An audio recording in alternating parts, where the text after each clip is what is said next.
Apuntes sobre la iniciación. Ya he hecho algún que otro artículo sobre la iniciación, pero como con el paso de los años surgen pensamientos nuevos a partir de una meditación o de una simple lectura, he pensado recalcar ciertos aspectos sobre la misma.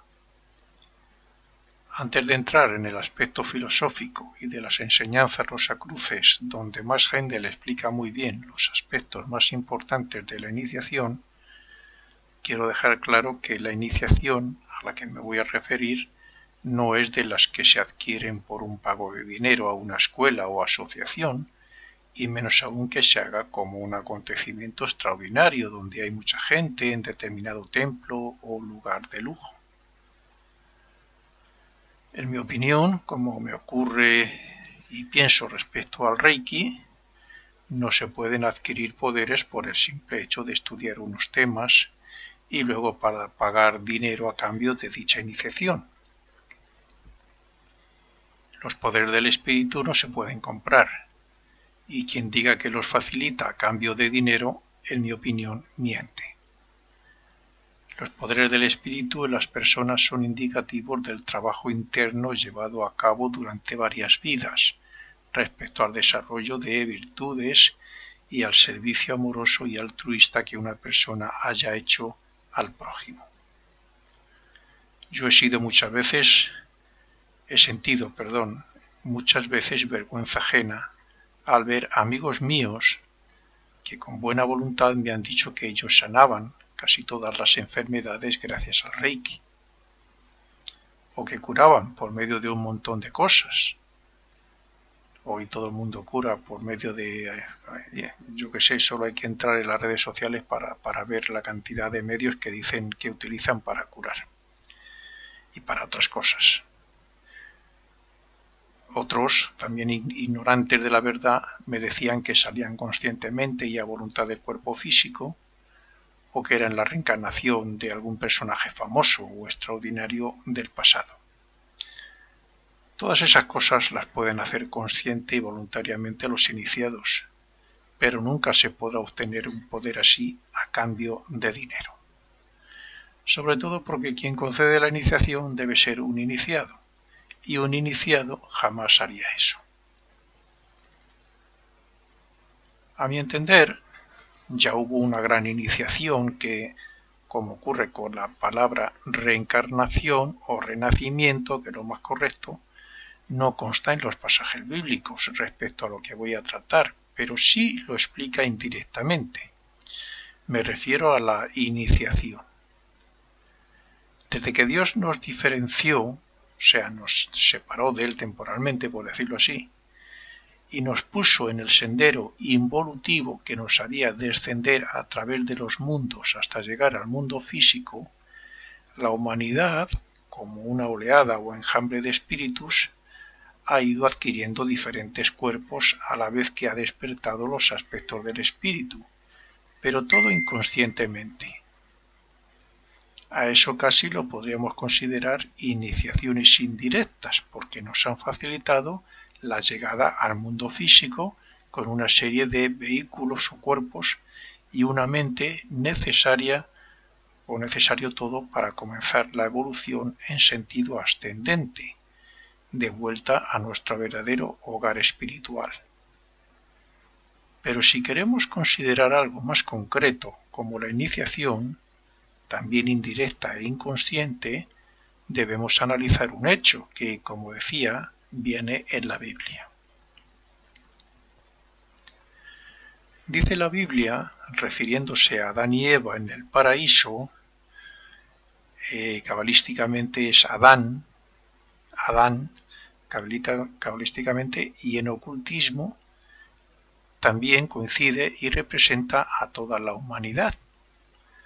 Adán era el valor numérico de esas letras equivale al número que representa la humanidad, mientras que el paraíso es el estado de conciencia que teníamos antes de obtener el actual estado de vigilia y que nos mantenía libres de la ley de consecuencia o karma.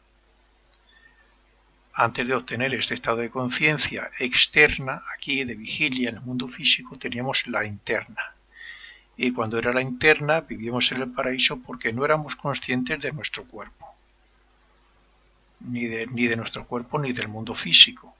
Por eso, como dice la Biblia, a partir de pecar, pues conocimos la enfermedad, la muerte y una serie de cosas que antes no conocíamos.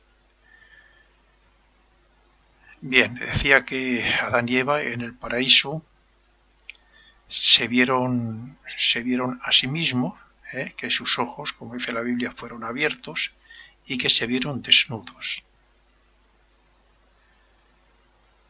Eso fue la exteriorización de la conciencia. Lo que significa que algo habían hecho para que fueran perdiendo la conciencia interna que tenían como tienen los animales, para que fueran luego adquiriendo la conciencia de vigilia que permitía ver el mundo físico y, por tanto, los cuerpos físicos. Esa fue una gran iniciación, como lo es ahora cuando algún discípulo o aspirante espiritual que lleva varias vidas esforzándose y persistiendo en amar al prójimo, en servir al prójimo, en hacer el bien, es invitado a recibir la iniciación que le hará ver los mundos invisibles como recompensa. En la época lemúrica, poco antes de comenzar la época atlante, la humanidad tenía conciencia interna, pero, como ocurre con Juan Salvador Gaviota, pues algunos adelantados que habían acelerado el proceso de construcción de los sentidos, sobre todo el de la vista, y que iban en cabeza de aquella humanidad, recibieron también la mente, el germen de la mente, y se dieron cuenta de que éramos individuos, o sea, se autodescubrieron, obtuvieron la autoconsciencia de sí mismo y se dieron cuenta de que habitábamos en un cuerpo físico. Estos pioneros, junto a las jerarquías creadoras, facilitaron la adquisición de la conciencia de vigilia a todos los demás. Así que el poder de abrir los ojos y ver el cuerpo físico y el mundo fue la primera gran iniciación. Aunque inconscientemente para aquellos individuos, por tanto, inconscientemente, porque claro, aquello era un hecho natural de la evolución misma. Por tanto, se dice que fue la iniciación de los misterios o en los misterios del cuerpo físico. Podemos valorarlo más aún si nos fijamos en la transformación que hemos hecho del planeta, en los adelantos en general y en el hecho de que somos capaces de hacer ya trasplantes incluso al cuerpo físico. En nuestra época está ocurriendo algo similar. Si en la Lemuria y el Atlante los pioneros decían a sus hermanos que iban por detrás que ellos habían descubierto un nuevo mundo y un nuevo cuerpo, el cuerpo físico y el mundo físico, pues ahora los iniciados ayudan a los verdaderos buscadores y a los servidores del resto de la humanidad a que se esfuercen por desarrollar el espíritu para que puedan alcanzar como ellos esos poderes de ver los otros mundos, de sanar, de salir consciente y voluntariamente de un cuerpo físico e incluso de no necesitar renacer o crearse sus cuerpos físicos propios para cumplir una determinada misión entre los humanos. Así que, si aquellos del pasado, aquella humanidad del pasado, de la época lemúrica y principio del Atlante recibieron la iniciación en el misterio del cuerpo físico, ahora se alcanza la iniciación en el misterio del alma. Y esa alma a la que me refiero es la que llamó San Pablo Soma Psychikon,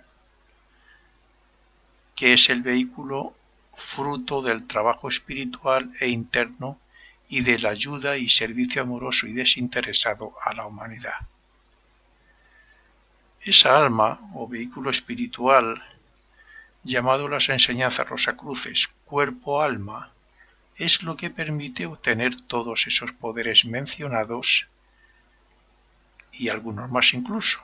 Sin embargo, Para que esto pueda ocurrir, tiene que ser un iniciado elevado quien aporte la clave para que los poderes acumulados gracias a sus trabajos espirituales se conviertan en poderes y para que ese cuerpo-alma llegue a su total formación y esplendor. ¿Se puede comprar el trabajo espiritual de varias vidas con dinero? O sea, ¿se puede dar la iniciación a una persona que no haya hecho esto durante varias vidas? Eso es lo que predican muchas escuelas.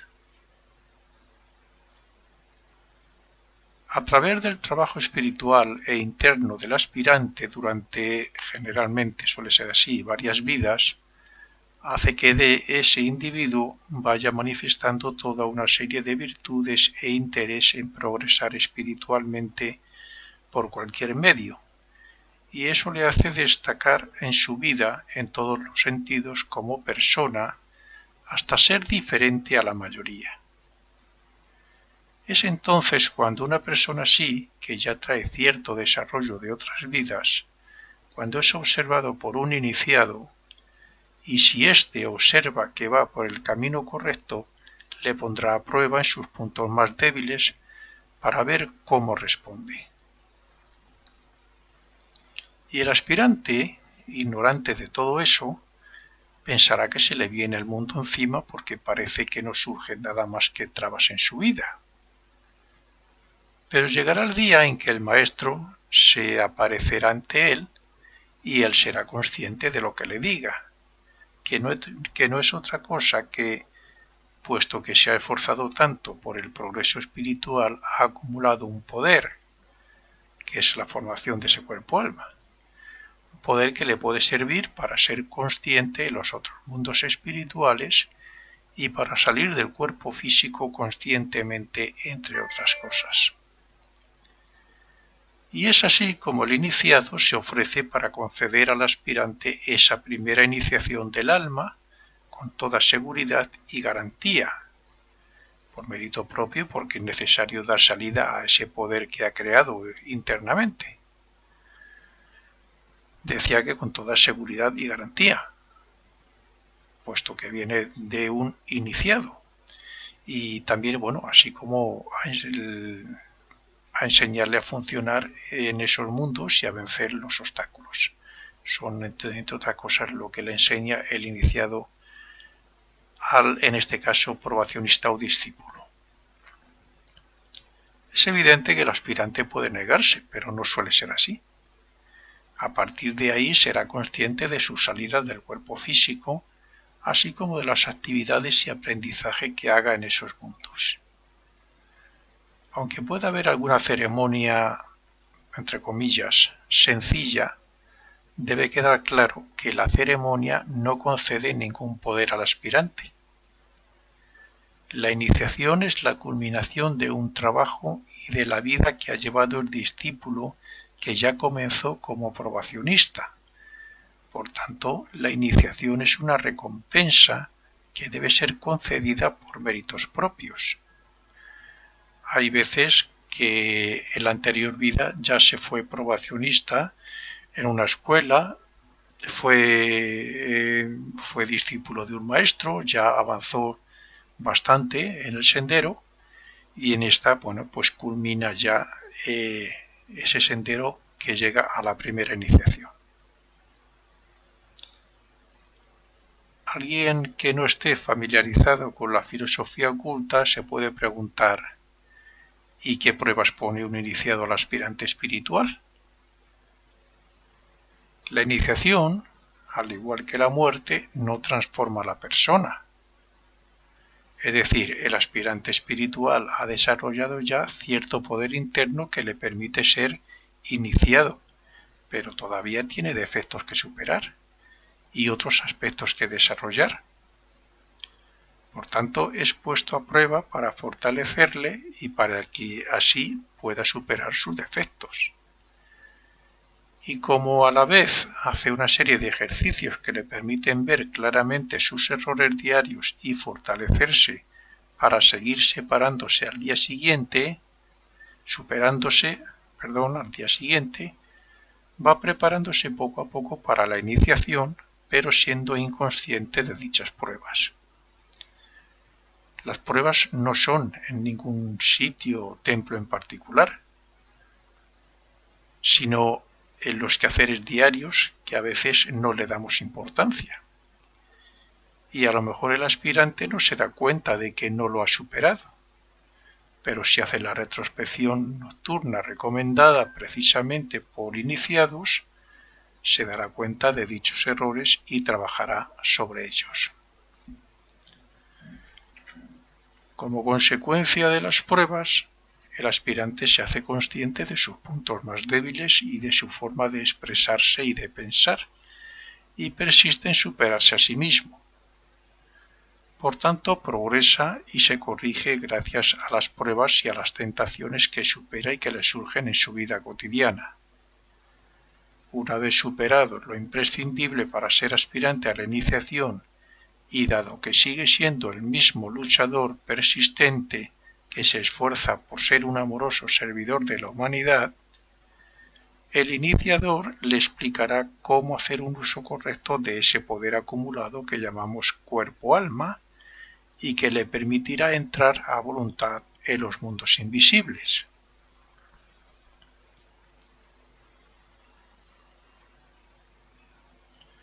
Sabemos que en la Tierra hay varios continentes y que dentro de ellos, como dentro de la clase de un colegio, hay algunos más evolucionados o adelantados que otros.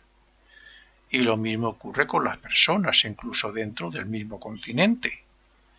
Por ejemplo, en Occidente siempre ha habido personajes famosos que han destacado en medicina, física, espiritualidad, etc., mientras que hay otros todavía muy incultos y medio salvajes por las barbaridades que hacen. O según podemos ver por las barbaridades que hacen. Estoy hablando de continentes. Dentro de toda la humanidad se dice que hay dos senderos por el cual podemos llegar a la elevación espiritual. Uno es el de la mente, cuyo aspirante termina comprendiendo la relación de las causas espirituales con los hechos físicos, y el otro es el camino de la fe o del corazón, que hace que el místico dirija su atención a los efectos del plano material. De cualquier forma, cada escuela iniciática tiene sus fórmulas, y la Rosa Cruz concretamente combina el sendero intelectual con el místico, para que se piense con el corazón y se sienta con la mente. La evolución sigue un sendero común por el que progresa la mayoría de la humanidad, pero los más adelantados de esta humanidad cojan el atajo de la iniciación que hace que acorte la cantidad de renacimientos. Pero, repito, es el trabajo interno y el servicio amoroso y la ayuda al prójimo lo que acumula ese poder que hace que nuestra aura atraiga la atención del maestro. Luego el maestro le enseñará a juzgarse a sí mismo y a analizarse imparcialmente para ver si progresa adecuadamente, para que no dependa de él como maestro, como ocurre en Oriente. Debe quedar claro que en las iniciaciones no existe lo que normalmente entendemos como una ceremonia. Las ceremonias que algunos mencionan existen en algunas escuelas no iniciáticas o en algunas iglesias y sociedades, pero no en la escuela iniciática occidental. De hecho, en la iniciación no se hace ni siquiera en el plano físico. Ni hay ritual, ni lectura especial, ni tampoco se habla, como es evidente. De aquí que los iniciados digan que todo se guarda en secreto, porque en realidad es una experiencia interna. En el probacionismo, paso previo para hacerse discípulo de un maestro, ya se guardan en secreto algunos hechos, así como los resultados de los trabajos internos. Quiero decir que si yo, como probacionista, tengo ciertas experiencias en los mundos invisibles o durante cualquier otro ejercicio, no debo ni me interesa tampoco contar nada, porque sé que traería malos resultados para mí. Es más, el probacionista que llega a hacerse discípulo y comprueba que lo que le dice el maestro es real porque lo vive él mismo, no debe contarlo y ni siquiera debe decir a nadie, ya sobre todo también por humildad, que es discípulo. De todas formas, se dice que nada se puede contar sobre el momento de la iniciación porque no se puede explicar una experiencia interna como esa. Es cierto que la iniciación se concede en un templo, pero ese templo es etérico.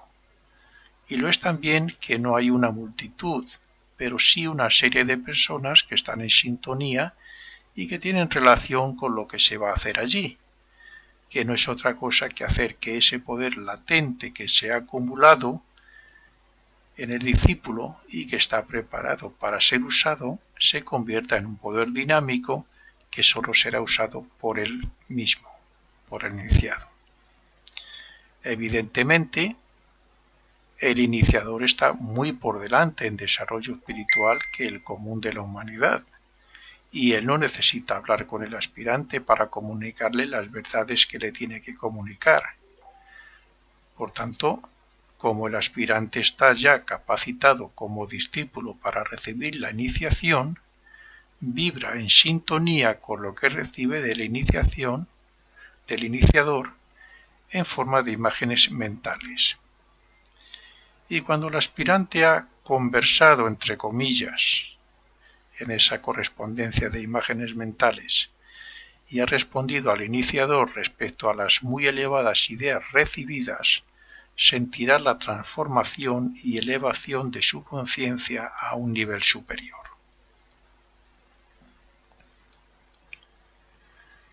Debo hacer constar, una vez más, que el sendero de iniciación trata de hacer buenas obras siempre que podamos, controlar los bajos deseos y sentimientos por medio del correcto uso de la mente, controlar a la mente en cada instante para que no ande pensando lo que quiera por sí misma y piense en lo que nosotros queramos. Hacer ejercicios como meditación, oración, concentración, autoobservación y retrospección nocturna, al menos, y dedicar el tiempo que podamos al servicio amoroso y desinteresado a los demás. No creo necesario decir que no se debe comer carne, usar pieles, matar animales, etc., y que nuestra vida debe estar llena de ideales elevados. Solo haciendo eso nos prepararemos para ser observados y puestos a prueba por un maestro, y solo así crearemos el poder interno necesario para que el maestro se nos presente y nos proponga la preparación para la primera iniciación como discípulos. Se trata de hacer todo lo que podamos para adelantar el proceso hacia la iniciación y para después acortar el número de renacimientos, y para ello hay que aprovechar todo lo que hagamos. Por ejemplo, el probacionista que no es consciente de los trabajos que hace fuera de su cuerpo con sus compañeros nocturnos en el mundo de deseos, recopilará, aunque algunos no lo crean, esas buenas obras para extraer el fruto después de la muerte ya, para extraer el fruto en el cielo. Por supuesto que quien es consciente también lo hará, pero en mayor grado, y todo se unirá a la automosimiente como aliciente para intentar continuar en la próxima vida en esa misma línea. Por tanto, y de acuerdo con esto, el discípulo de un maestro que se hace auxiliar invisible obtendrá una gran ayuda en su progreso espiritual cuando pase por el cielo y respecto a la siguiente vida. Por último, decir que si haciendo todo esto ya estamos evitando el hecho de estar cierto tiempo en el purgatorio y en el cielo, ¿qué decir tiene que si alcanzamos la primera iniciación en esta vida, será mucho mejor y podremos ayudar a la humanidad también desde allí? Incluso por las noches, como es lógico. Por otro lado, esta preparación también hace que podamos renacer antes de lo normal para continuar con dicho trabajo y obtener más iniciaciones. Sabiendo que el cuerpo etérico es de polaridad contraria al cuerpo físico, he de decir que en estos trabajos tan elevados, sea hombre o mujer, el cuerpo etérico se espiritualiza hasta tal grado que se convierte en alma, siendo siempre de polaridad positiva.